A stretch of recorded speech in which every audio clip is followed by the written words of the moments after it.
എല്ലാ കൂട്ടുകാർക്കും നല്ലൊരു ദിവസം ആശംസിച്ചുകൊണ്ട് നമുക്ക് നേരെ രേവതിയുടെയും സച്ചിയുടെയും നാളത്തെ നല്ലൊരു വിശേഷം കേട്ടാലോ. അതിനു മുമ്പ് ആദ്യമായി കാണുന്നവരാണെങ്കിൽ ചാനൽ ഇഷ്ടപ്പെട്ട ഒന്ന് സബ്സ്ക്രൈബ് ചെയ്യാൻ മറക്കരുതേ. വീഡിയോ ഇഷ്ടപ്പെടുവാണെങ്കിൽ ലൈക്ക് തരാനും മറക്കരുത് കേട്ടോ. നമ്മുടെ മുന്നോട്ടുള്ള യാത്രയിൽ നിങ്ങളുടെ സപ്പോർട്ടിലേക്കുമാണ് നമുക്ക് ഏറ്റവും കൂടുതൽ പ്രചോദനമായി മാറിക്കൊണ്ടിരിക്കണേ. അപ്പൊ നമുക്ക് നേരെ നമ്മുടെ വിശേഷത്തിലേക്ക് അങ്ങോട്ട് പോയാലോ. അങ്ങനെ നാളത്തെ വിശേഷം നമ്മൾ കാണുന്നേ ശ്രീകാന്തും വർഷയും കൂടെ ഒരു തീരുമാനത്തിലെത്തുവാണ്. ഒരു കാറ് വാങ്ങണം. കാറുണ്ട് പിന്നെ കുഴപ്പമില്ല, ഇപ്പൊ ബൈക്ക് മാത്രമല്ലേ ഉള്ളൂ. അങ്ങനെ അവസാനം ശ്രീകാന്ത് പറഞ്ഞു ഒരു കാര്യം ചെയ്യാം, നമുക്ക് കാറ് ഒന്നും ബുക്ക് ചെയ്യാന്ന് പറയണേ. ആ സമയം വർഷ പറഞ്ഞു ഒരു കാര്യം ചെയ്യാം, എന്റെ ഡാഡി കാറ് വാങ്ങിച്ച ആ ഒരു ഷോറൂം ഉണ്ട്, അവിടെ ബുക്ക് ചെയ്യാന്ന് പറയണേ. എന്തിനാ നമ്മൾ അവിടം വരെ പോണേ? സുധിയേട്ടൻ ജോലി ചെയ്യുന്ന വർക്ക്ഷോപ്പ് ഉണ്ടല്ലോ, അപ്പൊ അവിടെ പോയേ പോരെ. വർക്ക്ഷോപ്പല്ല, ഷോറൂം ഉണ്ടല്ലോ, അവിടെ പോയേ പോരെ. അവിടെ പോയി ബുക്ക് ചെയ്താൽ പോരെന്ന് ചോദിക്കാം. അത് ശരിയാ, അങ്ങനെയാണെങ്കിൽ നമുക്ക് നാളെ തന്നെ പോയി ഒരു കാറ് ബുക്ക് ചെയ്യാം. ബുക്ക് ചെയ്ത് കുറെ ദിവസം കഴിയുമ്പോഴത്തേനും നമുക്ക് വണ്ടി കിട്ടുമല്ലോ, പിന്നെ കുഴപ്പമൊന്നുമില്ല എന്ന് പറയണം. അങ്ങനെ അവർ ആ തീരുമാനങ്ങളൊക്കെ എടുത്ത് വീട്ടിലേക്ക് വരിക. പിന്നീട് രാത്രി 7 കഴിഞ്ഞപ്പോഴത്തേനും രേവതി അടുക്കള ജോലി ചെയ്തോണ്ടിരിക്കുക. രേവതിയുടെ ജോലി 11 മണി കഴിഞ്ഞിട്ടും കഴിഞ്ഞിട്ടില്ല. അടുക്കള പാത്രം തേക്കാനും തുടയ്ക്കാനും ഒക്കെ കിടക്കുക. അതൊക്കെ തകൃതിയായിട്ട് ചെയ്തോണ്ടിരിക്കുക. അപ്പോഴാണ് സച്ചിയുടെ വരവ്. ബാക്കി എല്ലാവരും കടന്നു കൂർക്കം വലിച്ചു കിടന്ന് ഉറക്കം പിടിച്ചിട്ടുണ്ടായിരുന്നു. എല്ലാവരും മുറി കൂടെ കയറി. രേവതി മാത്രം ജോലിയോട് ജോലി. അപ്പോഴേക്കും സച്ചി അങ്ങോട്ട് വന്നു. സച്ചി വന്ന് നോക്കിയപ്പോ രേവതിനെ അവിടെ കണ്ടില്ല, അടുക്കളയിലുണ്ടായിരുന്നു. അല്ല, നിന്റെ ജോലി എതിരായിട്ടും തീർന്നില്ലേന്ന് ചോദിക്കാം. ഇല്ല സച്ചേട്ടാ, ഇതേ ഇനി പാത്രം കൂടെ കഴിയാണ്ട് ഇവിടെയൊക്കെ സ്റ്റൗവും കാര്യങ്ങളൊക്കെ തുടച്ചിട്ട് പാത്രം കഴുകി വെക്കാണ്ടെന്ന് പറയണം. അതെ, അതൊക്കെ അവിടെ എങ്ങാനും ഇട, നാളെ ചെയ്താൽ മതി എന്ന് പറയാം. അത് ശരിയാവത്തില്ലെന്ന് പറയാം. നാളെ ചെയ്യാൻ പോയിട്ടുണ്ട്. രാവിലെ എഴുന്നേറ്റ് വരുമ്പോൾ അടുക്കളയിൽ ഇതെല്ലാം കൂടിക്കിടന്നിട്ടുണ്ട്, സഹിക്കാൻ പറ്റില്ല. അത് മാത്രമല്ല ഉണങ്ങി പിടിച്ച് പിന്നെ ഭയങ്കര ബുദ്ധിമുട്ടായിരിക്കും. ഇപ്പോഴങ്ങോട്ട് ചെയ്തു വെക്കുവാണെങ്കിൽ പിന്നെ കുഴപ്പമില്ലെന്ന് പറയാം. നീ സമയം എത്രയെന്ന് കണ്ടോ? എപ്പം നോക്കിയാലും നീ എനിക്ക് ഈ അടുക്കള കിടന്ന് ജോലി ചെയ്യാനുള്ള സമയമുള്ളതെന്ന് ചോദിക്കും. അത് പിന്നെ ഞാൻ ചെയ്യേണ്ട കാര്യങ്ങൾ ഞാൻ ചെയ്യേണ്ടതെന്ന് ചോദിക്കാം. സച്ചി പോയി നോക്കി കഴിയുമ്പോൾ സിങ്ക് നിറച്ചും പാത്രം കൂടിക്കിടക്കുക. ഇതെന്താ ഈ വീട്ടില് ഇത്രയും പാത്രങ്ങളോ? അല്ല, ആരാ ഇത് എച്ചിൽ പാത്രം എച്ചിൽ പോലും കളയാതെ ഇവിടെ കൊണ്ട് ഇട്ടേക്കണമെന്ന് ചോദിക്കാം. അല്ല, അത് പിന്നെ രേവതി, ഒരു കാര്യം ഞാൻ പറഞ്ഞേക്കാം. വേണമെങ്കിൽ അച്ഛന്റെ പാത്രം നീ കഴിക്കൂ, അച്ഛന് വയ്യാത്തോണ്ട്. ബാക്കി ആരുടെയും പാത്രം നീ കഴുകേണ്ട കാര്യമില്ല. അവരവർക്ക് തിന്നുന്ന പ്ലേറ്റ് കഴുകി വെച്ചിട്ട് പോകാൻ പറ്റില്ലേ? എല്ലാം നിന്റെ തലയിലേക്ക് ഇട്ടിടുവാ. നീ എന്താ ഇവിടുത്തെ വേലക്കാരിയാണെന്ന് ചോദിക്കാം. സാരമില്ല സച്ചേട്ടാ, എല്ലാരും ജോലിക്ക് പോകുന്നവരല്ലേ എന്നും പറഞ്ഞോണ്ട് ജോലിക്ക് പോയിട്ട് അവര് വൈകുന്നേരം വരത്തില്ലേ? വൈകുന്നേരം വന്നിട്ട് അവർക്ക് അവരുടേതായ കാര്യങ്ങൾ ചെയ്യാൻ മേലെ? നിന്റെ കൂടെ അടുക്കളയിൽ നിന്ന് സഹായിക്കാൻ മേലെ? ആ സാരില്ലേ, എനിക്ക് കുഴപ്പമില്ലല്ലോ, ഞാൻ ചെയ്തോളാന്ന് പറയാം. എല്ലാ ജോലിയും ചെയ്യാൻ നിന്നിട്ടുണ്ടെങ്കിൽ അവസാനം നിന്നെ അവരിവിടെ ഇട്ട് ഒരു പരുവാക്കും. കേട്ടല്ലോ, നീ ഇങ്ങനെ താന്നു കൊടുക്കരുത്. താന്നു കൊടുത്താൽ നിന്റെ തലയിൽ കയറിയിരുന്ന് അവർ ഡാൻസ് ചെയ്യുന്ന ടൈപ്പുകളാ. ഇത്തിരി എങ്ങാനും ഒരു സ്ഥലം ഉണ്ടെങ്കിൽ സൂചി കെട്ടുന്നിടത്തോടെ തൂമ്പ കെട്ടുന്ന ആൾക്കാരാ. പറയാൻ പറ്റില്ല. എല്ലാത്തിനെയും നീ ഇതിലായിട്ടും പഠിച്ചിട്ടില്ലേ? നീ ഇനി എന്നാ രേവതി നന്നാന്നൊക്കെ ചോദിക്കാം. സച്ചേട്ടൻ പോ, ഞാനിപ്പൊ തന്നെ വരാന്ന് പറയാം. അതെ, സച്ചേട്ടന് കുടിക്കാൻ വെള്ളം വേണം. ഞാൻ ഇപ്പൊ തന്നെ ചൂടായിക്കൊണ്ട് വരാം. ചൂടൊന്നും വേണ്ട, എനിക്ക് പച്ചവെള്ളം മതി എന്ന് പറയണം. അത് പറഞ്ഞിട്ട് കാര്യമില്ല. ഒന്നാമത്തെ കാര്യം നല്ല തണുപ്പും കാര്യങ്ങളൊക്കെ ഉണ്ട്. പച്ചവെള്ളം കുടിച്ചിട്ടുണ്ടെങ്കിൽ ഇനിയിപ്പം വല്ല ജലദോഷോ പനി എന്തേലും ഉണ്ടായാലോ മുറിയിലേക്ക് പോക്കൂ. ഒരു കുറച്ച് സമയത്തെ പണി, ഇപ്പൊ തന്നെ ഞാൻ വരാന്ന് പറയണം. സച്ചി ഇങ്ങനെ മുറി പോയി കാത്തിരിക്കുക. അവസാനം രേവതി വന്നു. രേവതി ശരിക്കും അടുത്താ വരുന്നേ. രേവതി വന്നിട്ട് വെള്ളം കൊടുക്കുകയാണ്. സച്ചി പെട്ടെന്ന് അത് കുടിച്ചു കഴിയുമ്പോഴത്തേനും ഇത്രയും ചൂടോ എന്ന് സച്ചി പറയണം. രേവതി ആ സമയത്ത് ചിരിച്ചു. ഇത്ര ആക്രാന്തം കാണിച്ചു കുടിക്കേണ്ട കാര്യമുണ്ടോ? ഞാൻ പറഞ്ഞില്ലേ ചൂടുവെള്ളമാന്ന്. പിന്നീട് രേവതിയോട് നീ മടുത്തോന്ന് ചോദിക്കാം. ആ ശരിക്കും മടുത്ത് സച്ചേട്ടാ, രാവിലെ കയറുന്നല്ലേ അടുക്കളയില്, ഇത്ര സമയമായില്ലേന്ന് ചോദിക്കാം. അല്ല, നീ ഫുഡ് കഴിച്ചോന്ന് ചോദിക്കും. അത് കേട്ടതും രേവതി പറഞ്ഞു കഴിച്ചു. അല്ല, സച്ചേട്ട പുറത്തുനിന്ന് കഴിച്ചെന്ന് പറഞ്ഞല്ലോ, അതുകൊണ്ടാ പിന്നെ ഞാൻ കഴിച്ചെന്ന് പറയണം. സച്ചി പുറത്തുനിന്ന് കഴിക്കുമെന്ന് പറഞ്ഞായിരുന്നു, അത്ര ലേറ്റ് ആയതുകൊണ്ട് രേവതിയോട് ഫുഡ് കഴിച്ചോളാൻ പറഞ്ഞിട്ടുണ്ടായിരുന്നു. പിന്നീട് സച്ചി ചോദിച്ചു, അല്ല നീ ഇന്ന് എന്തൊക്കെയാ ഉണ്ടാക്കിയെന്ന് ചോദിക്കുക. ഇത് കേട്ടതും രേവതി പറഞ്ഞു, അത് പിന്നെ പറ, എന്താ ഇവിടെ ഉണ്ടാക്കിയത് അറിയണമല്ലോ.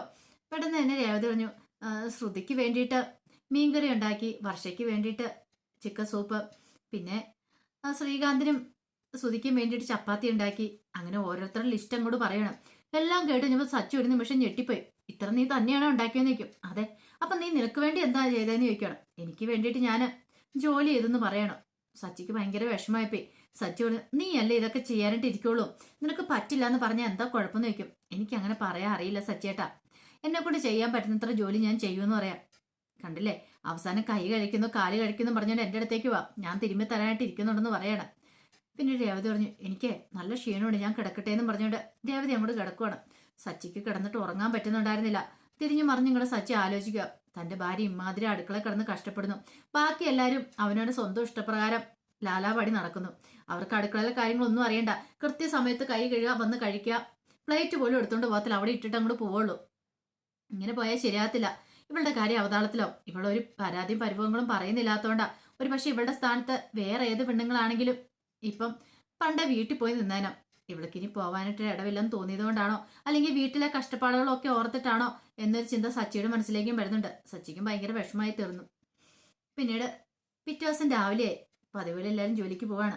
ആ സമയത്താണ് വർഷയും ശ്രീകാന്തും കൂടെ കാർ ഷോറൂമിലേക്ക് ചെല്ലുവാണ്. അപ്പൊ ശ്രുതി അവിടെ ഉണ്ടല്ലോ, അവിടെയല്ല ശ്രുതി ജോലി ചെയ്യുന്നത്. അങ്ങനെ കാർ ഷോറൂമിലേക്ക് ചെന്നപ്പോഴത്തേന് അവിടുത്തെ സ്റ്റാഫ് വന്നിട്ട് ചോദിച്ചു, അല്ല എന്താ വേണം സാറിന്ന് ചോദിച്ചാൽ, ഒരു കാർ നോക്കാൻ വന്നാന്ന് പറയണേ. ഈ സമയത്ത് വർഷ ശ്രീകാന്തിനോട് ചോദിച്ചു, അല്ല സുധിയേട്ടനെ ഒന്ന് വിളിക്കണ്ടേ, വിളിച്ചായിരുന്നു ചോദിക്കണം. സുധിയേട്ടനോട് ഇതിനെക്കുറിച്ച് സംസാരിച്ചെന്ന് ചോദിക്കും. ഇല്ല സംസാരിച്ചില്ല, നമ്മൾ ഇങ്ങോട്ടല്ല വരുന്നേ. പോരാത്തിന് സുധിയേട്ടൻ രാവിലെ ജോലിക്ക് പോരുകയും ചെയ്തു, പിന്നെന്താ കുഴപ്പം, ഇവിടെ കാണൂലോ എന്ന് പറയാണ്. പിന്നീട് ആ സ്റ്റാഫ് വന്നിട്ടുണ്ട്, ബാ സാറിന് പറഞ്ഞ് കൂട്ടിക്കൊണ്ട് പോവാണ്. പിന്നീട് ഒരു കാർ കാണിച്ചിട്ട് കുറെ അങ്ങോട്ട് എക്സ്പ്ലെയിൻ ചെയ്യണം ആ കാറിനെ കുറിച്ച്. നല്ല കാറാണ്, അതിന്റെ അങ്ങനെ എങ്ങനെയാന്നൊക്കെ പറയാണ്. അവസാനം ശ്രീകാന്ത് പറഞ്ഞു, അതെ ഒരു മിനിറ്റ് എന്ന് പറയാണ്, എൻ്റെ ഒരു ഏട്ടൻ ഇവിടെ ജോലി ചെയ്യുന്നുണ്ടെന്ന് പറയാം, പേര് സുധീന്ദ്രൻ എന്നാന്ന് പറയാണ്. ഏട്ടനെ ഒന്ന് വിളിക്കാമെന്ന് ചോദിക്കും. ഇത് കേട്ട് കഴിഞ്ഞപ്പോഴത്തേനും പുള്ളിക്കാരൻ ഒരു നിമിഷം ആലോചിച്ചിട്ടു, സുധീന്ദ്രനോ, അങ്ങനെ ഒരാൾ ഇവിടെ ജോലി ചെയ്യുന്നില്ലല്ലോ എന്ന് പറയണം. ഏയ് നിങ്ങൾക്ക് തെറ്റിയത് എവിടെ ഉണ്ടെന്ന് പറയണം. ഒരു മിനിറ്റ്, ഞാൻ പുതിയതായിട്ട് വന്നാൽ ഞാൻ ഒന്ന് ചോദിച്ചിട്ട് വട്ടെ എന്ന് പറഞ്ഞിട്ട് അങ്ങോട്ട് എന്നിട്ട് സുധീന്ദ്രന്റെ പേര് ഉള്ള ആരെങ്കിലും ഇവിടെ ജോലി ചെയ്യുന്നോണ്ട് ചോദിക്കുകയാണ്. അങ്ങനെ ആരും ഇവിടെ ഇല്ലല്ലോ എന്ന് പറയണം. പിന്നീട് അയാൾ വന്നിട്ട് പറഞ്ഞു, അങ്ങനെ ആരും ഇവിടെ ഇല്ല സാർ ജോലി ചെയ്യുന്നതെന്ന് പറയണം. പെട്ടെന്ന് ശ്രുതിക്കും വർഷയ്ക്ക് ശ്രീകാന്തനും കൺഫ്യൂഷൻ ആയിപ്പോയി. രാവിലെയും കൂടെ ശ്രുതിയായിട്ടും ജോലിക്കാന്ന് പറഞ്ഞ് പോന്നാണല്ലോ. ഒരു കാര്യം ചെയ്യുക, ശ്രീകാന്ത് ഫോണിലേക്ക് വിളിച്ചു നോക്കുക, ശ്രുതിയേട്ടൻ്റെ ഫോണിലേക്ക് വിളിച്ചു നോക്കുക, അപ്പം അറിയാലോ എന്ന് പറയണം. ആ സമയം ശ്രുതിയും ശ്രുതിയുടെ ഫ്രണ്ടും കൂടെ പാർക്കിൽ ഇങ്ങനെ ഉല്ലസിച്ചിരിക്കുകയാണ്, ബിസ്ക്കറ്റൊക്കെ തിന്നുകൊണ്ടിരിക്കുകയാണ്. ഈ സമയം ശ്രുതിയുടെ കൂട്ടുകാരൻ പറഞ്ഞു, അതെ ബ്രോ, ഈ ബിസ്ക്കറ്റ് ഇങ്ങനെ തിന്നുന്ന ഇതേ ഇപ്പൊ ഒരു പാക്കറ്റ് തീരാറായെന്ന് പറയാം. അതിനെന്താ, പാക്കറ്റ് തീർന്നു കഴിഞ്ഞാൽ പിന്നെ നമുക്ക് പിന്നെ അടുത്ത പാക്കറ്റ് മേടിക്കണം, വേറെ പണിയൊന്നും ഇല്ലല്ലോ. ഒന്നേ കടല കുറിച്ചോണ്ടിരിക്കുക, അല്ലെ ബിസ്ക്കറ്റ് തിന്നുക, ഇങ്ങനെയൊക്കെ പറഞ്ഞുകൊണ്ടിരിക്കുക. ഈ സമയത്ത് കൂട്ടുകാരൻ ചോദിച്ചു, അല്ല ഇന്നത്തെ ക്രിക്കറ്റ് കളി കണ്ടാലും ചോദിക്കും. ക്രിക്കറ്റോ, ഇമാതിരി കളികളൊന്നും ഞാൻ കാണത്തില്ല, എനിക്ക് ഇഷ്ടമില്ലെന്ന് പറയണം. ഹോക്കിയാണ് പിന്നെ കുഴപ്പമില്ലാന്ന് പറയണം. ഹോക്കിയോ, നമ്മൾ നാഷണൽ ഗെയിം അല്ലേ ഹോക്കി, അത് കാണുന്നോണ്ട് എന്താ കുഴപ്പം? അല്ല അതപ്പോ ശ്രുതി കാണുമോന്ന് ചോദിക്കണം. ഞാനോ, എനിക്കതൊന്നും ഇഷ്ടമില്ല, ഞാൻ കാണാറൊന്നുമില്ല, ഞാൻ ഫുട്ബോൾ കാണും, ഫുട്ബോൾ എനിക്ക് ഇഷ്ടമാന്ന് പറയണം. അതെന്താ, അത് പിന്നെ ലോകമെമ്പാടുമുള്ള താരങ്ങളൊക്കെ കളിക്കുന്നല്ലേ ഫുട്ബോള്, പോരാത്തതിന് അമേരിക്കയുടെ കളി കാണണം, അങ്ങനെയൊക്കെ ചുമ്മാ അങ്ങോട്ട് തട്ടി വിടുവാണ്. ഇത് കേട്ട് കഴിഞ്ഞപ്പോൾ തന്നെ അയാളൊരു അന്താളിപ്പോടെ നോക്കുവാണ് ശ്രുതിനെ.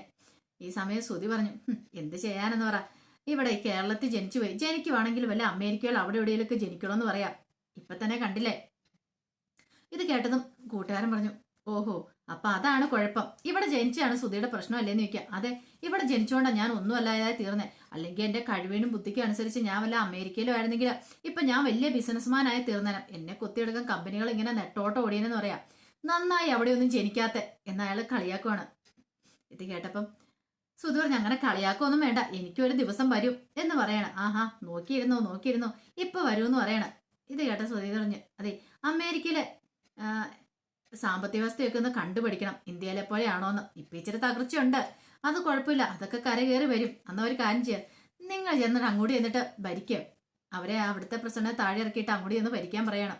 ഇത് കേട്ടതും ശ്രുതി പറഞ്ഞ്, കളിയാക്കണോ? അല്ല കളിയാക്കിയതല്ല, സീരിയസ് ആയിട്ട് പറഞ്ഞ. പിന്നെ ഒരു സാമ്പത്തിക കാര്യമായിട്ട് വന്നിരിക്കുന്നു, പാർക്കിൽ വന്നിരുന്ന് ബിസ്ക്കറ്റ് നിന്നിട്ട് ഈ കാര്യങ്ങളൊക്കെ സംസാരിക്കുന്നത് എന്ന് പറഞ്ഞ് കളിയാക്കുവാണ്. അപ്പോഴേക്ക് ശ്രുതിയുടെ ഫോൺ ബെല്ലടിച്ചു. നോക്കിയപ്പോ ശ്രീകാന്ത് വിളിച്ചിട്ട്, ഹലോ ശ്രുതിയേട്ടൻ എവിടെയാന്ന് ചോദിക്കുക. ഇത് ഞാൻ ഷോറൂമിലുണ്ട്. ഷോറൂമിലോ? ഞങ്ങൾ ഷോറൂമിലുണ്ടല്ലോ. ആണോ? എന്നിട്ട് എവിടെയാ? പെട്ടെന്നാണ് ഓർത്ത്, അയ്യോ ഷോറൂമിലല്ലോ, താൻ പാർക്കിലാണല്ലോ നോക്കുന്നത്. പെട്ടെന്ന് ശ്രുതി ഇരുന്നിടത്ത് ചാടി എഴുന്നേറ്റു. എന്ത് ചെയ്യണം നടത്തില്ല, ആകെപ്പാടെ വെപ്രാളം. അല്ല അത് പിന്നെ നിങ്ങൾ എന്തിനാ വന്നേന്ന് ചോദിക്കുകയാണ്. ഞങ്ങളൊരു കാർ നോക്കാനായിട്ട് വന്നാൽ ഞാനും വർഷമുണ്ടെന്ന് പറയാം, പക്ഷെ ഇവിടെ ചോദിച്ചപ്പം സുധീന്ദ്രൻ പറഞ്ഞ ആളില്ലെന്നാ പറഞ്ഞെന്ന് പറയണം. ആരാ അങ്ങനെ പറഞ്ഞേ? ഇവിടുത്തെ ഒരു സ്റ്റാഫ്, അതേലിപ്പോ പുതിയതായിട്ട് വന്നതായിരിക്കും. വീണെടുത്ത് കിടന്ന് ഉരുളാൻ തന്നെ ശ്രുതി അങ്ങോട്ട് തീരുമാനിക്കുകയാണ്. അവസാനം ശ്രുതി പറഞ്ഞു, ഒരു കാര്യം ചെയ്യാം, ആ പറഞ്ഞ സ്റ്റാഫിന്റെ കയ്യിലേക്ക് ആ ഫോണൊന്ന് കൊടുക്കാൻ പറയണം. അങ്ങനെ അയാളുടെ കയ്യിലേക്ക് ഫോൺ കൊണ്ട് കൊടുത്തു. അതെ ശ്രുതിയേട്ടൻ അത് പറയണം. അങ്ങനെ അയാളോട് സംസാരിക്കുകയാണ് ശ്രുതി, കുറെ ഇംഗ്ലീഷിൽ അങ്ങ് സംസാരിക്കുകയാണ്. നിങ്ങൾ എന്തൊക്കെയാ പറഞ്ഞേ? ഞാൻ അവിടെ ഇല്ലെന്നോ, ഞാനേ എക്സിക്യൂട്ടീവ് അറിയാവോ, സീനിയർ എക്സിക്യൂട്ടീവ് ആണ്.